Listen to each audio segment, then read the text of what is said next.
बिहार में नीतीश सरकार अक्सर अपने फैसलों को लेकर विपक्ष के निशाने पर रहती है। अब धर्म परिवर्तन को लेकर नीतीश कुमार के मंत्री जमा खान ने ऐसा बयान दे दिया है जिससे फिर सियासत तेज हो गई है। जमा खान ने धर्म परिवर्तन के संबंध में अपनी राय रखी और खुद को राजपूत बताया। इसके बाद आरजेडी ने सीधा आरएसएस से जेडीयू की सोच को जोड़ते हुए सीएम नीतीश को अपने निशाने पर ले लिया। पिछले दिनों संघ प्रमुख मोहन भागवत के हिंदुत्व को लेकर दिए गए बयान पर बवाल शांत भी नहीं हुआ था कि अब बिहार में नीतीश सरकार में मंत्री जमा खान ने हिंदू मुसलमान पर बयान देकर सियासत में नया घमासान छेड़ दिया है। आरजेडी ने तो सीधा जेडीयू की सोच को आरएसएस की सोच से जोड़ दिया है।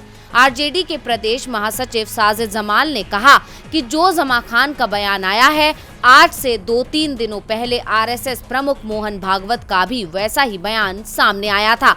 ये उन्हीं के कथन है, इसीलिए बीजेपी और जेडीयू में कोई फर्क नहीं रहा है। जेडीयू का भी भगवाकरण हो गया है। जो आरएसएस कहता है वही बात ये लोग कहते हैं। दरअसल ये सारा बवाल उस भाषण को लेकर छिड़ा है जिसमें जमा खान ने कहा था कि कोई अपनी इच्छा से धर्म परिवर्तन करता है तो यह गलत नहीं है, लेकिन पैसों का लालच देकर कोई जबरन धर्म परिवर्तन कराता है तो यह गलत है। उन्होंने कहा कि मुसलमानों ने इस बार जेडीयू को वोट नहीं दिया, लेकिन तब भी मुख्यमंत्री मुसलमानों का ख्याल रखते हैं। इतना ही नहीं, खुद को राजपूत बताते हुए उन्होंने कहा था कि मैं खुद भी राजपूत था। हमारे पूर्वज जयराम सिंह और भगवान सिंह बैश्योवाड़ा आए थे, यहाँ लड़ाई छिड़ी और वे हार गए। इसके बाद भगवान सिंह ने इस्लाम कबूल कर लिया और वे मुसलमान हो गए। इसलिए कोई किसी से जबरदस्ती धर्म परिवर्तन नहीं करवा सकता। अगर कहीं ऐसा होता है तो उसके लिए पुलिस और कानून है। मंत्री जमा खान का यही बयान अब बवाल की वजह बन चुका है। इसे लेकर आरजेडी जेडीयू की घेराबंदी कर रही है।